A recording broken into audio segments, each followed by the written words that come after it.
Well, thank you so much, Lauren, for joining me today on Poppy and Vine's Meet the Maker. It's great to have you with us. I'm going to officially turn it over to you to introduce yourself and tell us more about Goodness Gracious Catering. All right. Well, good morning, everybody. My name is Lauren Kirschner. I founded Goodness Gracious just over 4 years ago now, and we did start as a meal kit company, actually. So for the first year, we packaged like farm fresh goods with recipes and delivered them throughout Sonoma County. But quickly kind of pivoted towards catering when I got hooked up with a couple of wedding jobs and things, and I really enjoyed that a lot better. And actually working with people and not just kind of being behind the scenes and dropping off packaged food. Sure. Yeah, that makes sense. Yeah. And logistically, the meal kit business was kind of a nightmare. Yes. In a former life, I worked for like a health food meal kit delivery. Oh, did you? Yeah, I used to work for a company called Habit LLC. They were out of Oakland. Okay. They ended up getting bought a few years ago. But yeah, it was an interesting experience, and it was always packaging was always a struggle. Yeah, the packaging, of course, delivery even. Mm-hmm. And like I said, I loved helping people to kind of help them eat better at home and use local ingredients and learn to cook and those kinds of things. Yeah. But doing the events was really right up my alley. I love entertaining. So I basically just like throw dinner parties for a living and I love it. Yeah. It's always a good time. Yeah. So So how did you, I mean, do you have a background in culinary? Like how did you end up in the food business? yeah, so I mean, I grew up, I guess it's like about half of my childhood in Phoenix, where I don't think the word organic existed. And Not in, I'm pretty sure. so my mom didn't cook. We weren't like foodies. I did cook because my mom worked a lot, and so I cooked for me and my sister. But it was when we moved to Mendocino, which is a cute little town on the coast here in California, and we moved onto some land, and my parents started a little organic farm. And so in the summers, we would work in the garden and plant seeds and harvest vegetables. And we had, gosh, a quarter or half an acre of blackberry brambles.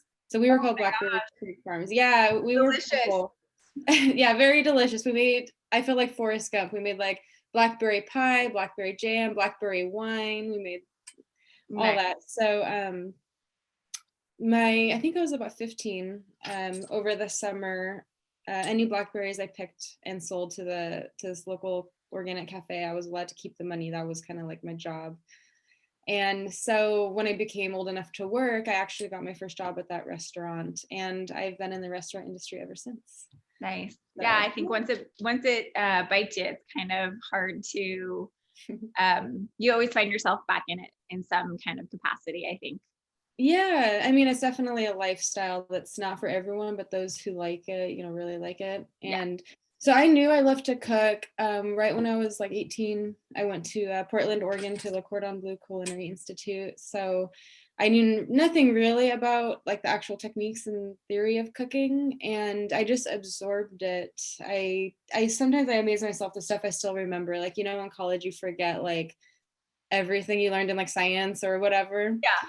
I Like the like generalized remember stuff. everything. Like, yeah, I just had a natural talent for it and I just really loved it. And I just read everything I could. I ate out as much as I could and watched documentaries, cooked through cookbooks.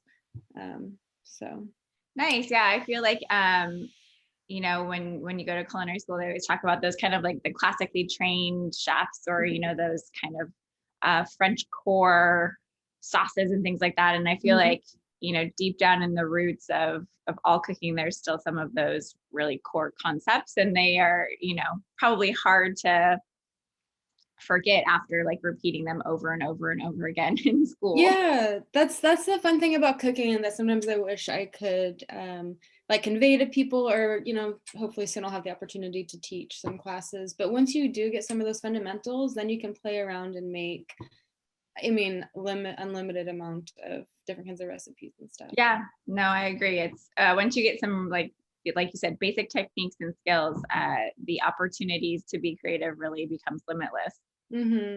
Yeah. So you said you started meal kit delivery and then it pivoted into catering, and that was 4 years ago. So you were in the restaurant industry prior to that? Yeah, so after culinary school in Portland, it was kind of the dream to move to Napa and get a job. And luckily that was kind of back in my backyard a little bit. So I moved back to Northern California and I got a job at Calistoga Ranch. Oh, nice. Yeah, which no longer exists. I know that was heartbreaking. But it was scary as SHIT. They had a sort of, I felt like I was on some kind of like cooking competition show, like high intense, like you had to kind of perform, like outperform some of the other candidates for the job. Oh, wow. But I got it, and I worked there for about a year, and kind of what's common for young chefs is to move around a lot, I think, just to kind of experience new techniques and chefs, and that's kind of the lifestyle. But anyway, so I went from there to Morimoto and worked there for a little bit and helped open that place. And then La Condesa, which was in St. Helena. Okay. And then ended up next door at Cook, St. Helena, which has been there for quite a while. Yeah, I'm familiar with Cook. Yeah, so homemade pastas, so good. So good. Yeah, and then from there I ended up in Sonoma County. I was hired as the executive chef for Beltane Ranch. It's a little beautiful winery, yeah. So, I mean, obviously 2020 probably shifted your business yet again. So how did you manage and are still managing really the kind of current climate and the fact that, you know, in-person events are kind of not really happening? Yeah. Well, so 2019 was a very successful year for us. I felt like we did a lot of growing. I actually had employees. My website was redone and amazing, and we killed it. And then we were set for 2020 with a lot of events booked, and we were plugging away. You know, even the winter was busy, and then March hit, and of course, at least March, April, May, June were dead. You know, everyone canceled everything. Right. I started to do kind of like pop-up like meal deliveries, and I also got into making these kind of Mediterranean dips, which I love. So they're like vegan and just different kinds of like versions of hummus maybe. And it was okay, but it wasn't what I was passionate about, and I just felt like I was in this race trying to keep up and kind of deviating from my core values. And so I kind of just stopped, and I did take a little break and breath. And then maybe once like July rolled around, people were booking small private events. You know, I think indoor dining was kind of a lot at that time, and the wineries were open. And actually, we were a little lucky. People preferred to eat at their home or their rental home rather than going out. And people were still doing little parties. They were definitely a lot smaller. Yeah. But we actually were still pretty busy. I think people just wanted to do small private things, and we actually ended up doing quite a few weddings because people canceled their large ones. So we did weddings from as little as 2 people, 2, 4, 6, up to like maybe 10 at the most. Yeah, I've seen the mini monies is the new kind of term that's been coined for I think 2021, and then obviously the micro wedding. I was one of those people that postponed their wedding last year, so we're slotted to officially get married this summer. So, oh, are you? Excuse me. Yeah, and you know, for us, it's kind of just like it's gonna happen now, no matter what, and it's gonna look like what it's gonna look like. Yeah. No, I think the micro weddings are so sweet. You know, you're definitely the more intimate. You get to pick who really matters to you the most to be there, and it's like if you want to get married, you're going to get married, whether it's a big party or not. So right. You can have a party later. Yeah. Yes. So after your hiatus and you did have some summer business, you know, were there any other things that you were working on? I know we briefly chatted earlier about some passion projects that you've had and are hoping to bring online here in the future. So what are some of those? Yeah, so I've been brewing kombucha for quite a few years, and one of my friends up in Mendocino gave me a recipe that she's had for a while, and I kind of started playing around with it. And I started a company called Valley of the Moon Kombucha company out of it. I was just making enough to give to friends, and then they wanted more, and then, kind of snowballed like that. And finally kind of, get the DBA on the name and the website and the logo and the bottles and the label. So it's an official business now, and I'm still very passionate about it. And I'm kind of using it as a way to give back to the community. So, my goodness gracious is my bread and butter. And then the kombucha, I donate $1 of every bottle sold to a Bay Area organization that supports and uplifts women in some way. So I'm hoping to get that really off the ground so I can really do some good. And yeah, that's what I've been passionate about. I love that, that you have that philosophy of giving back to the community baked into that, into Valley of the Moon Kombucha. I think that's a really special initiative. Yeah, thank you. Yeah, I'm excited about it. Yeah. And where can folks find your kombucha? Right now in Sonoma, we're at Baker and Cook, which is kind of a cafe restaurant on Highway 12.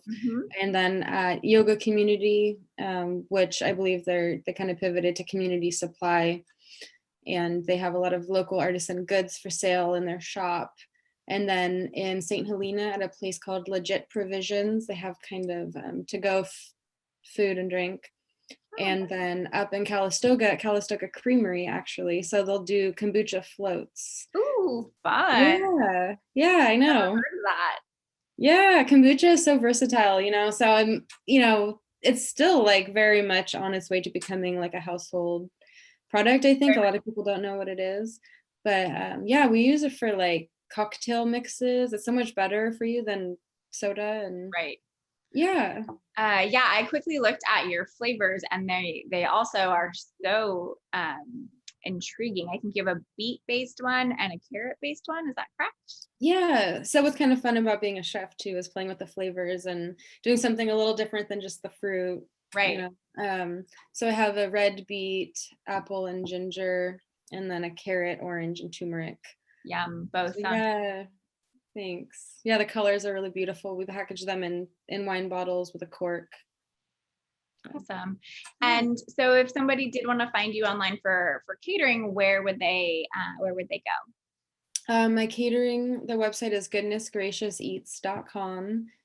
And then the kombucha is valleyofthemoonkombucha.com. Awesome. And are you on Facebook and Instagram, or what other social feeds are you on? Yeah, primarily Instagram. So Good Gracious Eats and Valley of the Moon Kombucha. Nice. Yeah. So, you've been obviously in the food and beverage business now for, I'm going to say, all of your life pretty much. 15 years. And it's like I said, once it bites you, it kind of has a special hold on you. So what are some of your favorite things about the food and beverage community, hospitality?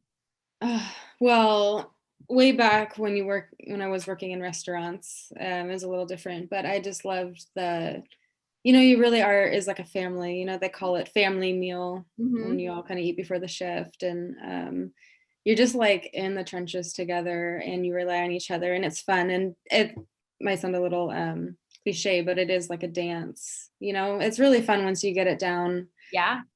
Especially especially when you're doing more fine dining and it's more intricate, and people are really passionate about what they're doing.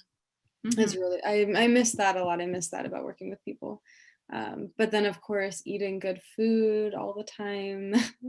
I eat my leftovers, when I'm just throwing together stuff, random things from the kitchen for breakfast or something. It's braised lamb and, fancy cheese and stuff. So yeah, you add an egg on it and it's automatically breakfast.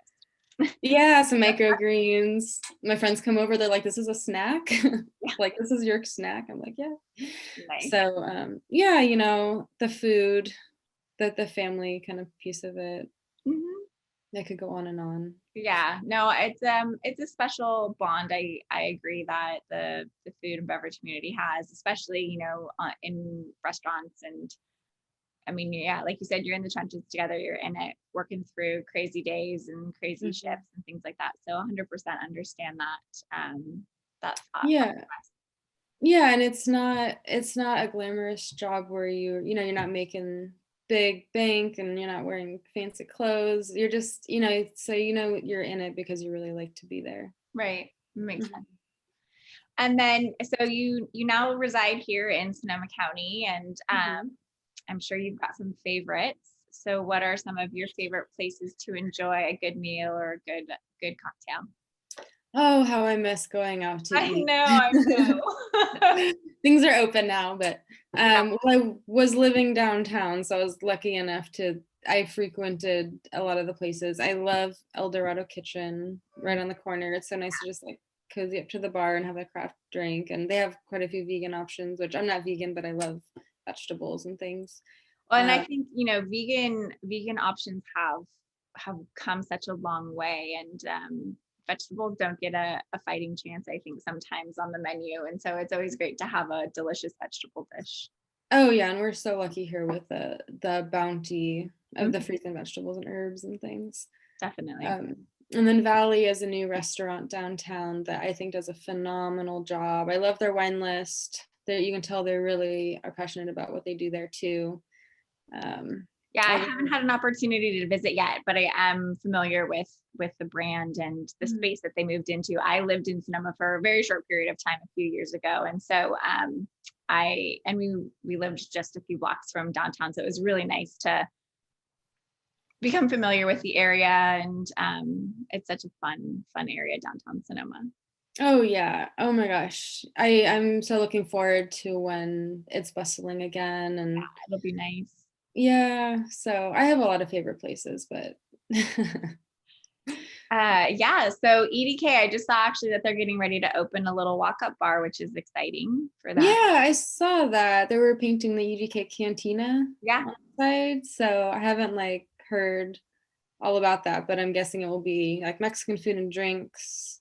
I think that's the general idea right now. Yeah, so I'm excited That's to see that come together. And I think one of the things I appreciate is, um, I mean, I feel like the food industry is always innovative and thinking on their feet and looking for new ways to, bring fresh offerings. But I mean, obviously 2020 really pushed that envelope. And so it's great to Mhm. see just the evolution of all of the, pivots in the area. While I know they're tremendously challenging, and unfortunately we've lost some great restaurants already, it is great to see that some folks are able to still continue to be here and figure it Yeah. out. Yeah. No, I know it's not easy. I'm sure they're not making money, but they're open, for the locals and for the employees, Right. you know. So. Yeah. Mhm. Well, thank you so much for your time today. It was really great to have you on Poppy and Vines Meet the Maker, Lauren. It's been a pleasure to learn more about you and how to support you now and in the future. So Aw. once again, Well, if you could just tell us your web addresses so we can find you, that'd be great. yeah, so you can find me at goodnessgraciouseats.com, and that's my catering company. And then valleyofthemoonkombucha.com is where you can find my handcrafted kombucha. Awesome. Yeah. Well, perfect. I look forward to being able to meet you in person, hopefully in the not too distant future. Yeah, me too. I love your brand and what you're doing. Your website's awesome and what you kind of do for the community. Thank you. I really appreciate that. And thank you for giving me an excuse to wear lipstick. Yeah, right. Isn't it fun? Like, I don't ever put on makeup. I was like, yes, I'm pulling out the red. Yep, exactly. Feels good every once in a while. Well, enjoy this beautiful day. Yes, you as well. And thank you again so much for your time. We'll talk real soon. Yeah. All right. Bye, Lindsay.